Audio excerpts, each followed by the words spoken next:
Agradeço a presença de todos aqui essa manhã e pelo convite também gentil da parte de vocês, para que eu pudesse estar compartilhando com vocês o que o Senhor Deus tem me mostrado ao longo dessa minha trajetória profissional, acadêmica, como é que o Senhor tem aqui.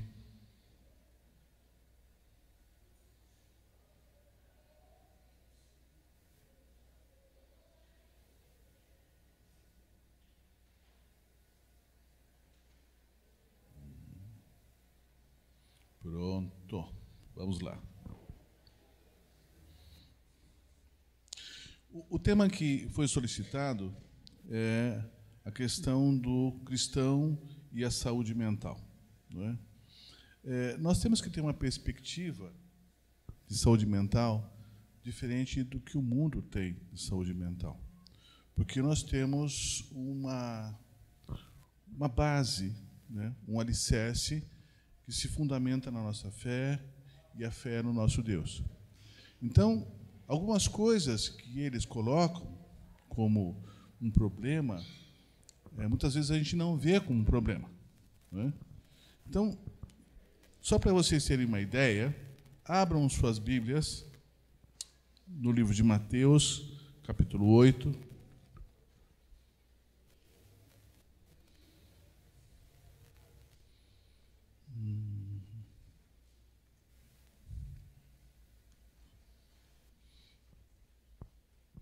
E nós vamos falar aqui exatamente o que foi cantado.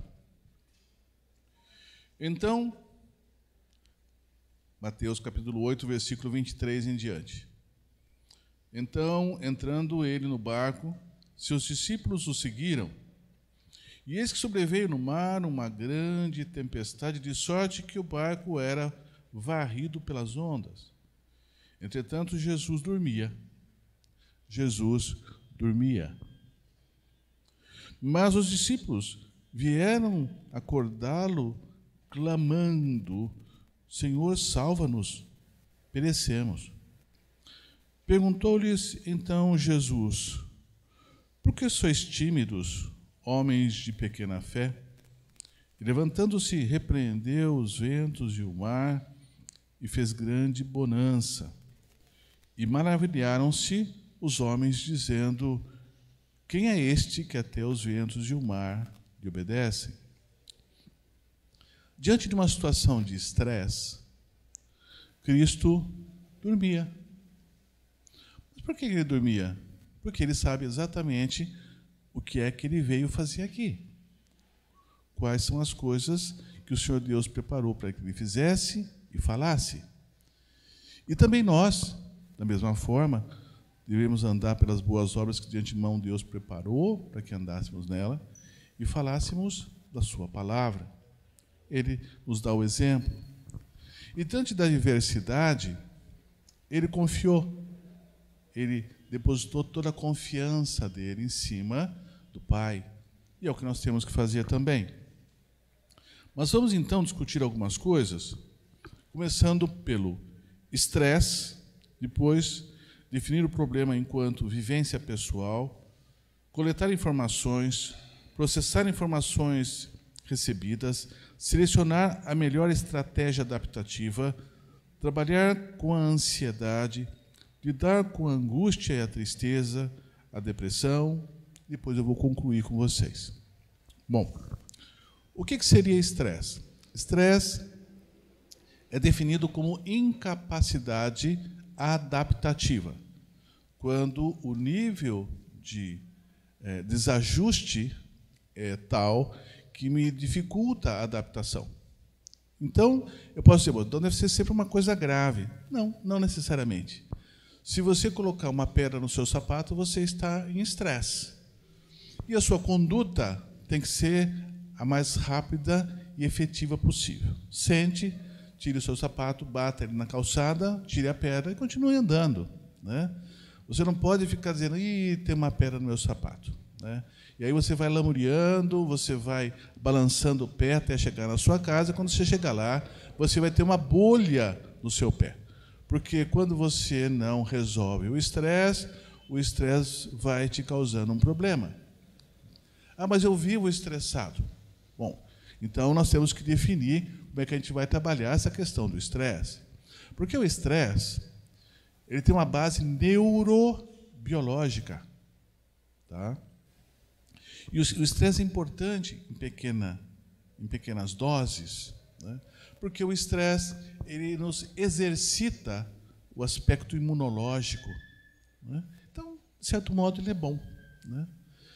E o estresse ele pode ser tanto físico, uma cirurgia é um estresse físico, como psicológico. Um assalto é um estresse psicológico, né? Pode se tornar físico se ele nos agredir.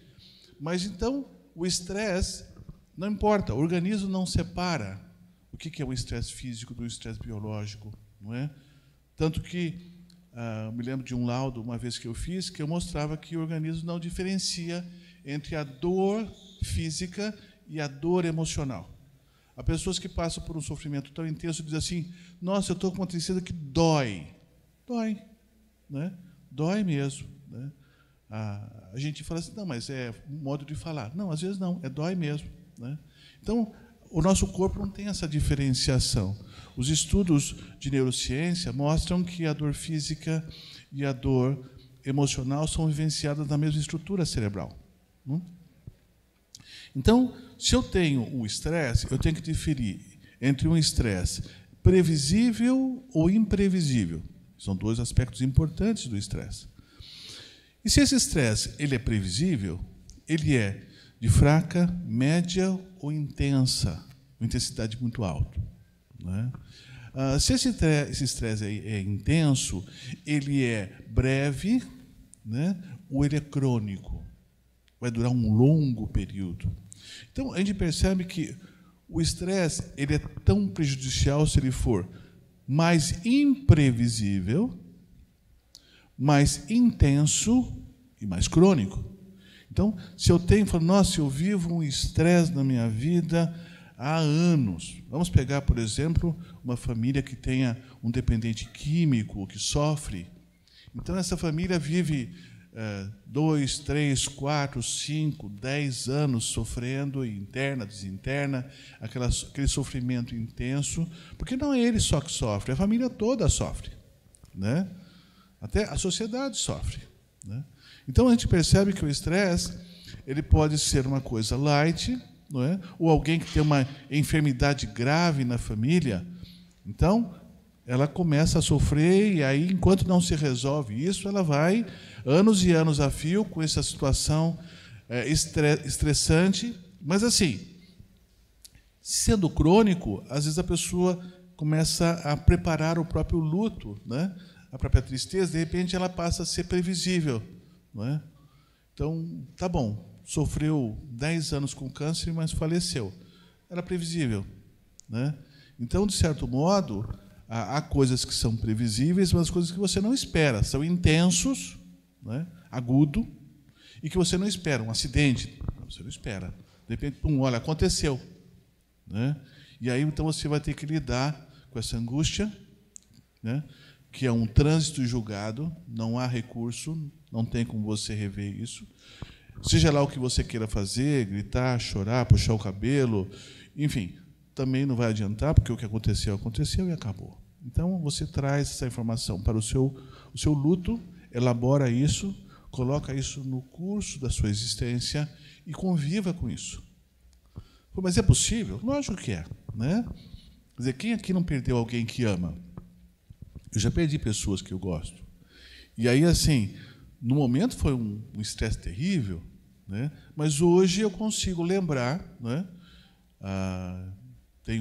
Eu tenho um primo que eu gostava muito dele, que eu o vi nascer, né? Que eu brincava com ele para ele poder andar, né? E ele se fez medicina, e ele se tornou pediatra. E ele morreu aos 38 anos, né? Então, quando eu perdi, foi um negócio difícil para mim. Foi complicado. Mas, interessante, hoje eu me lembro dele. né?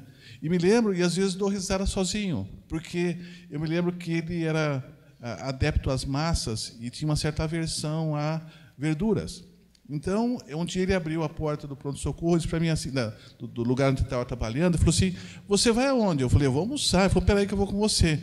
Eu falei, a gente vai fazer uma festa com rúcula e agrião. Ele desapareceu, né?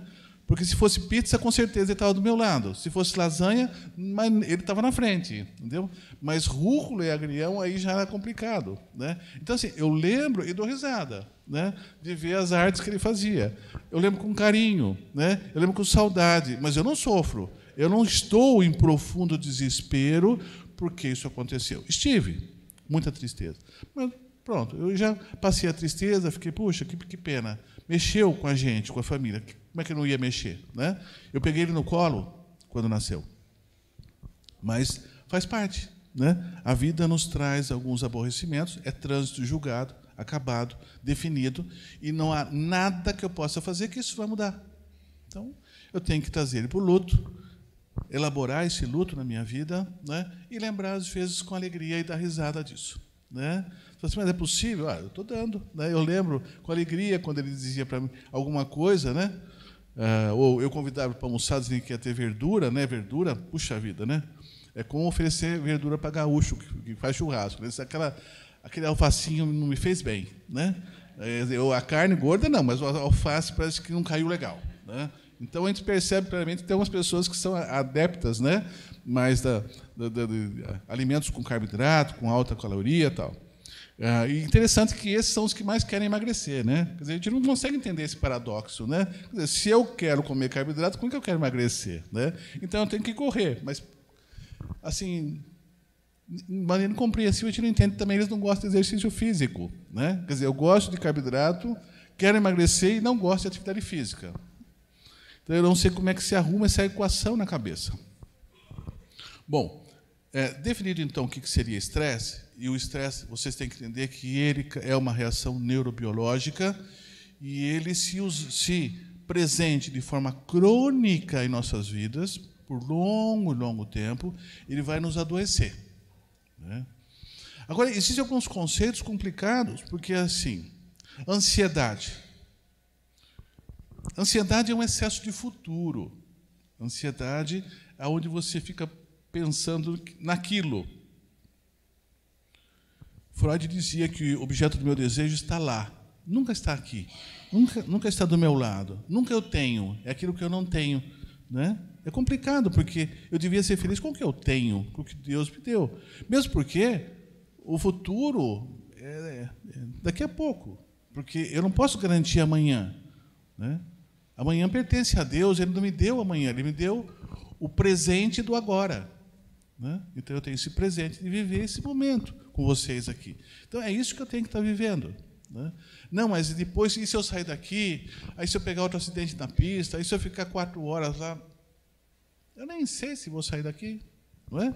Então a gente começa a imaginar coisas, né? Sempre lá na frente, e sofrer por coisas que às vezes nunca acontecem. Então eu vou fazer isso, vai acontecer aquilo, aí eu vou dizer isso, aí o cara vai dizer aquilo, aí não sei o quê, e às vezes nada disso aconteceu. É tudo fantasia da minha cabeça, que eu fiquei elaborando, né, conjecturando, e efetivamente não deu em nada, porque aquilo não aconteceu. Mas eu já sofri. Ou quando eu vou lá mostrar um exame para o médico, né? Aí a pessoa já chega chorando, né? Eu sei, conta a verdade, vai ser um câncer, não sei o quê, coisa. Não deu nada. Como não? Não deu, né? Quer dizer, a pessoa já passou uma semana em desespero, não estava comendo, não estava dormindo direito, aquele desespero todo. Aí ele chega diante da realidade. Qual a realidade? Você não tem nada. Mas como assim? Então eu sofri tudo à toa? Sim, você sofreu à toa. Não precisava ter sofrido. E quando a gente olha aqui o Messias, deitado, né, na proa do barco, com um travesseirinho, né, e aquele mar assim terrível, né, afunda, não afunda, estava indo a pique, o pessoal se desesperou. Nossa, vamos afundar. Mas ele não veio aqui para morrer no nosso lugar? Não estava predito isso? Então, por que ele iria se preocupar? Né? O Senhor Deus estava sentado no trono dele. Ora, se o Senhor Deus está sentado no trono, as pessoas dizem, mas aonde estava Deus que não viu isso sentado no trono? Como ele sempre teve. Né? E aí eu fico pensando quando Jó fez aquelas perguntas todas para Deus. Né? Aí Deus não respondeu nenhuma. Nenhuma. Deus primeiro fez umas perguntas para ele, se é que você sabe. Aí ele falou. Daí ele falou, agora eu entendo. Né? Antes eu te conhecia de ouvir falar, hoje os meus olhos te veem. Né? Então, a aprovação, obra a paciência, a experiência, a perseverança e a fé. Né? E a gente tem que estar vendo o que Deus quer mostrar com a gente, para a gente nesse momento. Diante de situações extremas, eu lembro de Saul, que ao estar no final da guerra, com aquela situação em aperto, o que ele fez? Ele pegou a espada e diz, olha, você me transpassa com essa espada? O cara diz, mas eu não posso fazer isso, você é um ungido do Senhor. Ele pegou a espada e se lançou sobre ela. Né? Pode ser que não fosse acontecer nada, pode ser que de repente os inimigos pegassem ele, enfim. Mas quando já encontrou ele morto, aí cortaram o corpo dele, penduraram, enfim, fizeram todo tipo de coisa. Mas diante das situações difíceis, a gente deve, né, confiar. Como é o corinho a gente acabou de cantar. Né? Quer dizer, sempre esperar no Senhor. Né? Definido, então, o que é estresse, nós vamos passar para um estresse específico. Vamos pegar um problema específico. Vamos pegar a pandemia. Tá? Então, a pandemia, ela nos traz um monte de questionamentos. Né? Como é que vai ser? Então, assim, eu vou ter que ficar trancado dentro de casa? Aí, como é que eu vou trabalhar? Mas a minha empresa vai fechar? E se ela não aguentar e falir e eu for demitido depois? Não é? Bom, então, como é que eu vou arrumar dinheiro para pagar a prestação da minha casa, do meu carro, o IPVA, o IPTU, o seguro, o plano médico? Aí você começa a... Porque, assim, se você é um pai de família, você é voltado para a proteção da sua família. Né? E aí você fica pensando, meu Deus, mas como é que eu vou continuar pagando o colégio para os meus filhos? Eu vou ter que colocar na escola pública, eu vou começar a fazer isso. E aí você começa a fazer um monte de equações na sua cabeça. É claro que esse estresse, ele é vivenciado por pessoas diferentes, de formas diferentes. Não é todo mundo vive o estresse da mesma forma. Uns de uma maneira, como vocês podem ter visto, aqui, enquanto o mesmo mar, né, agitado, né, quase colocando a pique o barco, o mesmo estresse, Cristo dormia e eles se desesperavam. Mas tem o contrário. Quando Jesus se angustiou e foi tomado de uma tristeza profunda, e eles dormiam. Teve o contrário. Mas só que Cristo não ficou ansioso. Ele se angustiou, que a gente vai ver depois esse texto.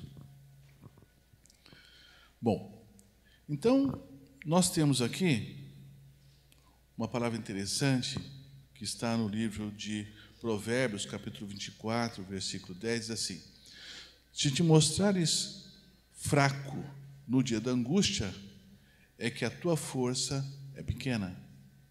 Então, quando nós passamos por períodos de angústia, é que não tem aonde você correr.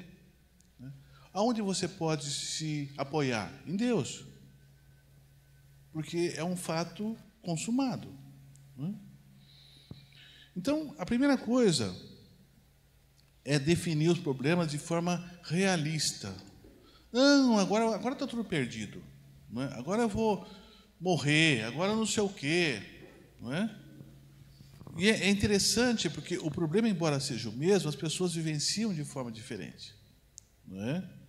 Então, você pega uma pessoa que tem câncer metastático, que está dando risada, fazendo churrasco hoje. E você pega pessoas que têm um câncer pequenininho, que dizem, agora minha vida acabou, não tem mais sentido, agora está tudo acabado, não é? porque agora eu vou morrer. Não, mas você ia morrer mesmo. Ninguém vai sair vivo dessa vida. Vamos ficar tranquilo, não tem que se estressar, né? Então, nós vamos morrer. Mas quando? Né? Ah, não, porque eu estou com câncer e agora vou morrer. Mas e aquele que não tem câncer, que era hiper saudável e que morreu hoje? De acidente, afogado, caiu o paraglider dele, ou a asa delta, ou enfim, por qualquer acidente bobo, ele acabou morrendo. Ele não tinha câncer. Então, é complicado a gente sempre avaliar, não, mas agora eu vou morrer porque eu tenho câncer. Sim, todos nós vamos morrer, né? Você vivencia isso em desespero, mas tem pessoas que vivenciam de uma outra maneira, né? Cada um vivencia a sua moda, o seu sofrimento. Por isso, quando a gente coloca um sofrimento, mas eu acho que para o senhor isso aí é uma bobagem. Eu não posso achar nunca isso, porque cada um vivencia o sofrimento à sua moda. O sofrimento é o mesmo, mas cada um tem a sua forma de experienciar o sofrimento. Para uns ele é intenso, causa um sofrimento muito grande, e para outros, não. Né? Então, a primeira coisa é você definir o problema para você de maneira clara, né? Segundo, você tem que coletar informações sobre o problema. Estou passando pelo problema X e eu tenho que ter informações confiáveis. O grande problema dessa pandemia foi as falsas informações, né? Os curandeirismos aí, saiu todo tipo de tratamento não científico, uns começaram a achar isso, uns começaram a achar aquilo.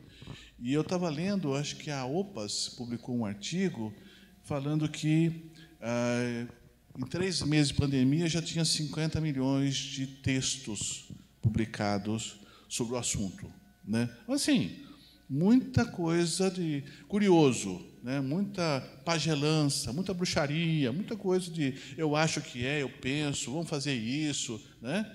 E assim, as pessoas, muitas se desesperavam porque preferiam acreditar na fantasia, no não científico, do que acreditaram que é científico, que está tentando comprovar, que está tentando se lutar para passar uma informação correta, não é? Porque informações tem um monte. Quando eu quero estudar alguma coisa, eu entro na internet, eu me assusto a quantidade de coisas absurdas que tem ali. Então, o que eu faço? Eu vou arrumar uma referência que tenha passado pelos pares, né, que já tenham sido confirmada, reafirmada, replicada, feito uma meta-análise, feito uma coletânea de todos os dados, refeito o cálculo estatístico, tal, para que a gente possa ter uma certa segurança do que eu estou ouvindo tem uma certa base de credibilidade. Porque se eu começar a pegar informações assim, olha, então vamos esperar que o mundo vai acabar amanhã, e se vocês levarem isso, né, como verdade, vocês vão entrar em desespero, né? Eu não sei se vai acabar amanhã, né? Mas a gente começa a colocar fantasias na mente das pessoas. Então, a primeira coisa, diante de uma situação de crise, de estresse, né, uma pandemia, por exemplo, estou usando ela aqui porque é isso que nós estamos vivendo até hoje, você pode aplicar isso a qualquer outra coisa. Tá? É você pegar informações corretas. Né? Bom, a fonte da verdade nós temos, né, a palavra de Deus. Né? Então, nós temos que estar sempre buscando aquilo que traga esperança. Né? O profeta Jeremias falou em Lamentações, capítulo 3, versículo 21, façamos nossas palavras de Jeremias, quanto em meio a uma calamidade de sua nação, disse, quero trazer à memória o que me pode dar esperança. Eu não posso ficar lendo coisas que só me dão desesperança. Eu fico entrando em pânico. Cada vez que eu leio um texto, abro uma página no Facebook, no jornal, sempre alguém contando alguma coisa para mim, e eu me assustando, eu me desesperando, me alimentando no desespero.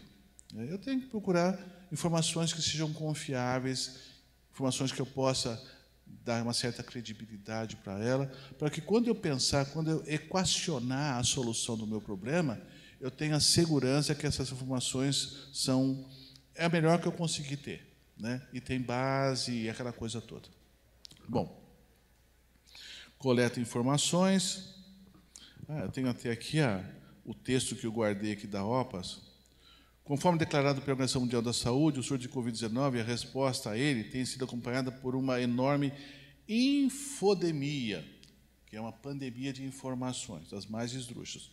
Um excesso de informações, algumas precisas e outras não, que tornam difícil encontrar fontes idôneas e orientações confiáveis quando se precisa. Eles coletaram, dos 361 milhões de vídeos que foram carregados no YouTube nos últimos 30 dias, com a classificação Covid-19, cerca de 19.200 artigos foram publicados no Google Escolar desde o início da pandemia. No mês de março, cerca de 550 milhões de tweets continham os termos coronavírus, Covid-19 ou pandemia.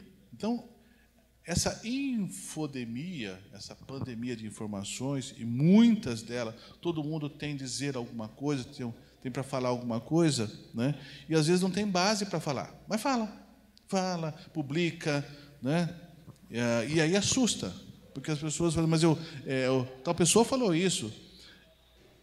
Agora, algumas pessoas têm credibilidade no outro, às vezes eu confio muito naquela pessoa. Aí a pessoa diz, mas o que falaram para você é verdade? Diz, olha, quem falou foi tal pessoa, e eu confio muito nela.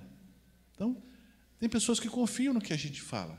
Então, a gente precisa tomar cuidado no que fala, não é? Porque a gente pode estar assustando, a gente pode estar criando um problema para essa pessoa, porque nós mesmos não temos certeza disso. Não é? Como é que a gente vai criar essa fantasia na cabeça dela? A gente tem uma certa responsabilidade nas informações que passamos uns para com os outros. Então, começamos a coletar informações que são confiáveis, evitar perpetuar a desinformação sempre, e essas informações elas devem ajudar você a equacionar a solução do seu problema. Tem um texto interessante aqui, em Ezequiel 22, 28, diz assim: e os seus profetas têm feito para eles cobertura com argamassa não temperada, profetizando vaidade, adivinhando-lhes mentira, dizendo, assim diz o Senhor Deus, sem que o Senhor tivesse falado. E é muito comum pessoas falarem coisas. Com que base? Não, assim diz o Senhor. E aí começa a falar umas coisas que a palavra de Deus não dá embasamento algum, porque a palavra de Deus é quem embasa nossas colocações. Se não estiver de acordo com ela, está errado. É simples assim. Nem os cegos errarão. Se o que foi dito está coerente, está em sintonia com a palavra, eu devo acreditar. Se não está, eu devo evitar. Depois de recebidas, então, detectei que tem um estresse. Defini qual era esse estresse e como eu vivencio esse estresse. Como é que eu, nossa, eu preciso visitar uma irmã ou um irmão, porque ele está desesperado com essa coisa da pandemia. Então, vai lá acalmar ele. Traga palavras de esperança. Não assuste. Não ligue para ele e fale, olha, fiquei sabendo que chegou uma variante nova, agora não tem jeito. Agora vamos morrer mesmo. Ah, é? Nossa, diz que agora pega no ar. Se você manter a janela, passa até o vidro. Nossa, não é possível isso. E aí, então, você vai causar terror, você causa pânico. E a gente tem que acalmar as pessoas, criar segurança, criar tranquilidade, criar um ambiente, porque em ambientes tranquilos a gente pensa melhor.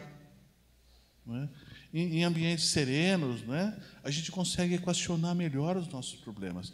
Agora, pilhado, cheio de estresse, aquela adrenalina toda, a gente acaba pensando coisa errada.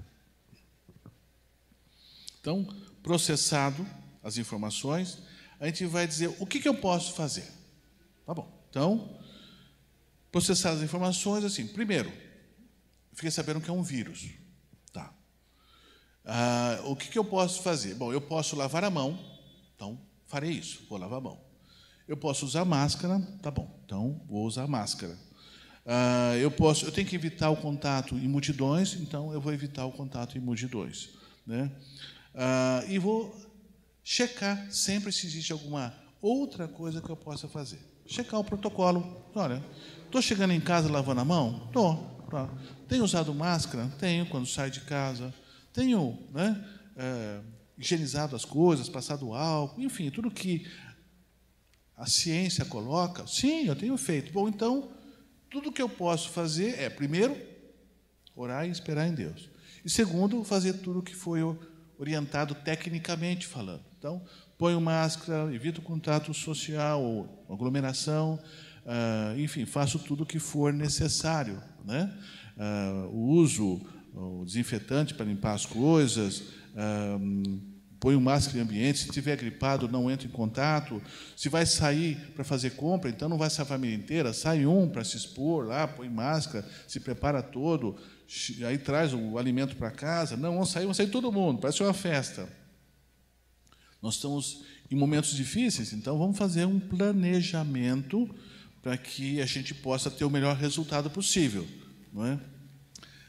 Com as informações que a gente tem, é claro. De repente pode surgir outras coisas. Agora diz que vai estar surgindo algum remédio que vai ser distribuído no SUS, estão lutando para isso, para que a gente combata o coronavírus. Tá, então você vai lá no SUS, toma o seu remédio, né? Mas até então não tinha nem vacina, né? A gente tinha que esperar, porque era um período de incerteza. Não para alguns, para todos. Como vocês percebem aqui no barco, não era só Pedro que estava em meio em risco de afundar o barco. Pedro, todos os que estavam com ele no barco, e o próprio Cristo estava no mesmo barco, né? Só que a reação foi diferente, né? Cristo dormia, enquanto o barco estava balançando ao som das ondas, a sensação das ondas. Bom, recebidas as informações, tomadas as atitudes que são possíveis para que eu sinto que estou com a consciência tranquila, né? Então, não me expus a ambientes de risco, né? Quando gripado ou com sintomas de febre e tal, eu não expus outras pessoas, né? Quando entrei em contato com alguém, eu fui lá e fiz, né? Eu cheguei lá um dia, falei, eu queria fazer o exame. Está com sintoma? Eu falei, não, é que eu entrei em contato com alguém que tinha, eu tenho que fazer, porque eu não quero passar para o outro. Nós temos que pensar no outro, né? Então, eu disse, eu não tive, não estou sentindo nada. Mas foi não, eu entrei em contato, eu quero saber se passou 3, 4 dias, eu quero saber se eu tenho, porque não, eu fecho o consultório, não vou atender pessoas estando eu enfermo e passando para os outros, né? Então, a gente não pode fazer isso. Então, a gente vai criando, né, situações que nos permitam viver dentro da pandemia, né? Para a gente que tem a Cristo como Senhor, a gente tem esperança, né? Como diz o profeta Jeremias, trago à minha mente aquilo que pode me dar esperança, não é? Então, nós temos uma certeza maior, não é? Mesmo diante de uma situação em que todo mundo está desesperado, o planeta está desesperado. Trabalhar com a ansiedade. Como é que é isso? O que a palavra de Deus fala sobre a ansiedade? Em 1 Pedro, capítulo 5, versículo 7, diz assim: lançando sobre ele toda a vossa ansiedade, porque ele tem cuidado de vós. Lá em Filipenses, capítulo 4, versículo 6, diz assim: não estejais inquietos por coisa alguma, antes as vossas petições sejam em tudo conhecidas diante de Deus pela oração e súplica com ação de graças. Também lá em Mateus, capítulo 6, versículo 31 e 32, diz assim: não andeis, pois, inquietos, dizendo o que comeremos, ou o que beberemos, e com o que nos vestiremos. Porque todas essas coisas os gentios procuram. De certo, o vosso Pai Celestial bem sabe que necessitais de todas estas coisas. Então, a ansiedade é um problema. E você tem que colocar ela sobre rígida observação, controle ela, não é? É claro que a ansiedade de algumas pessoas pode sair dos limites, né? Porque a ansiedade ela é uma reação molecular do nosso corpo, não é? A Universidade de Weizmann, de Israel, ela detectou os mecanismos neurobiológicos da ansiedade. Envolve algumas proteínas, né, que agem dentro do núcleo, né? Então está se tentando ver como que a gente pode trabalhar isso, né? Já que a gente sabe toda a sequência molecular, né? Então tem uma tal de importin alfa-5, um MEC 2PP2, um outro substância. Então, como é que age isso? Entra pela célula, passa para não sei aonde, então a gente bloqueia aqui. Ah, não pode, porque atrapalha o resto, né? Então, a ciência está se preocupando com isso, para ver como é que a gente pode ficar menos ansioso. Mas a gente pode confiar no Senhor, né? Isso ajuda muito, né? Saber em quem temos crido e que Ele nunca se ausentou do trono dele. Ele está sentado lá, né? Mas uma coisa interessante, ansiedade e angústia é a mesma coisa? Não. Por que não? Porque ansiedade é uma preocupação, não é? Eu estava vendo os estudos sobre isso, porque existem alguns filósofos que discutem a ansiedade e a angústia, né? E quando um filósofo escocês chamado Maguire foi tentar trabalhar com esse conceito de angústia, né? Essa coisa existencial que a filosofia trata, que o pastor Søren Kierkegaard, que é um escandinavo, ele escreveu um livro, Angústia, né? E ele cita, então, a caminhada de Abraão para sacrificar o seu filho Isaque. Então, ele escreve e tenta conceitualizar o que é angústia, né? Diferente de ansiedade. Mas esse filósofo escocês, Maguire, por questão da própria língua, ele diz, então é a mesma coisa. Então, se você for ver na literatura, vai dizer, não, é mais ou menos a mesma coisa. Mas a ansiedade, Cristo não tinha ansiedade. Vocês podem procurar na Bíblia, Cristo não tinha ansiedade, mas Cristo tinha angústia. Olha que interessante. Lá em Mateus, capítulo 26, a partir do versículo 36, diz assim: Em seguida, foi Jesus com eles a um lugar chamado Getsemane.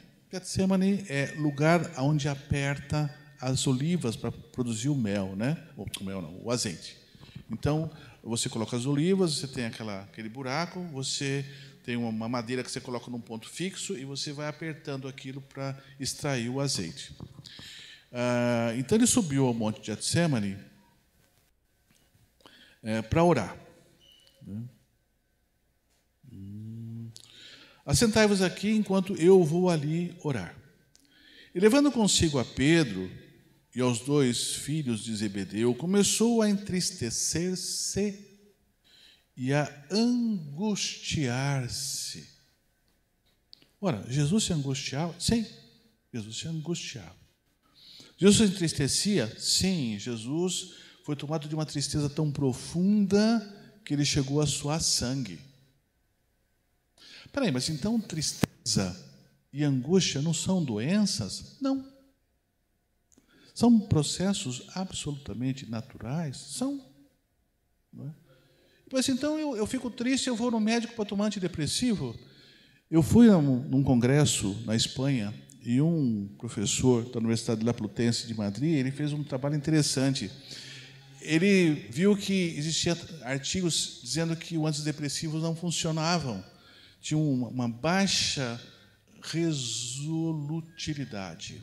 Eu disse, então vou estudar tudo isso. E o que ele percebeu é que nós estávamos dando antidepressivos para tristeza. E nós não desenvolvemos drogas anti-tristeza, nós temos drogas antidepressivas. Então, se o diagnóstico está equivocado, a resposta pode ajudar um pouco. Ajuda, tá? Um depressivo pode ajudar um pouco na tristeza, mas depressão e tristeza não são iguais. Não é? Então, porque Cristo não tinha pecado, então não tinha doença. Ninguém ouve falar aqui que aquele dia ele não saiu para pregar porque estava com gripe, que estava com diarreia, que estava com dor no peito. Não, Cristo não. Tá? Porque ele não tinha pecado. Quem não tem pecado, né, não tem doença. Né? Então, hoje a gente percebe que aqui no barquinho, né, em vias de afundar, né, Pedro em desespero, todo mundo, o Senhor não te dá conta que perecemos? Aí ele levanta, mas não é possível, que pouca fé. E aí, então, ele acalma o mar, como a gente cantou aqui, e manda o vento se aquietar.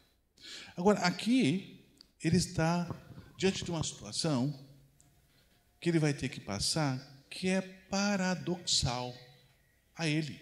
Primeiro, Cristo é Deus.